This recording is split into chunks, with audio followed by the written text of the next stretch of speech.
video natin ngayon mga kamaestro ay pag-usapan naman natin itong tungkol pa rin sa PBB 2022 SARO releases.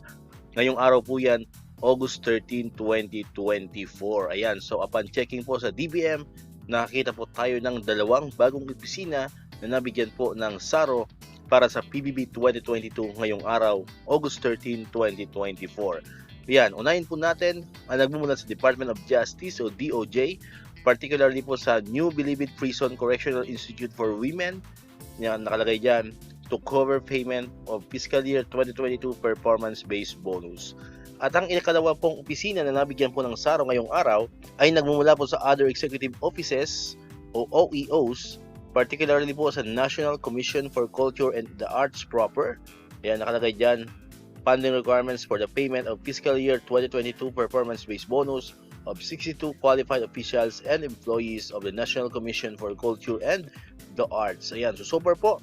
Yan lamang po yung nakita natin na dalawang opisina na nabigyan po ng SARO for PBB 2022 ngayong araw, August 13, 2024. Ayan, so sa mga kamaestro natin, no, sa DepEd, wala pa pong sumusunod sa Bicol Region. So far po, as of the moment, ay Bicol Region pa lamang po ang nabibigyan po ng SARO, and may mga reports din po tayo na nakukuha na na-release na po mismo ang PBB 2022 sa Bicol Region, sa ibang parts po ng Bicol Region. Ayan, so confirm na lang po natin dito sa comment section natin kung may mga nanonood dyan na from Bicol Region, no, sa mga kababayan ko dyan sa Bicol, no, if talagang totoo yung mga nakuha nating balita na pumasok na po sa inyong mga ATM ang PBB 2022. So comment lamang po kayo dyan. Dito ko na po tatapusin itong ating video ngayon mga kamestro. Kung bago ka pa sa channel natin, click mo na ang subscribe button dyan para ikaw yung unang makapanood ng mga videos na ina-upload natin. Katulad dito yung mga updates about sa PBB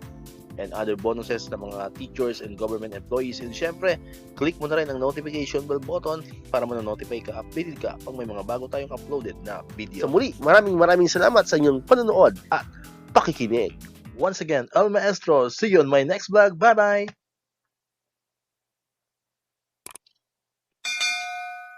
1, 2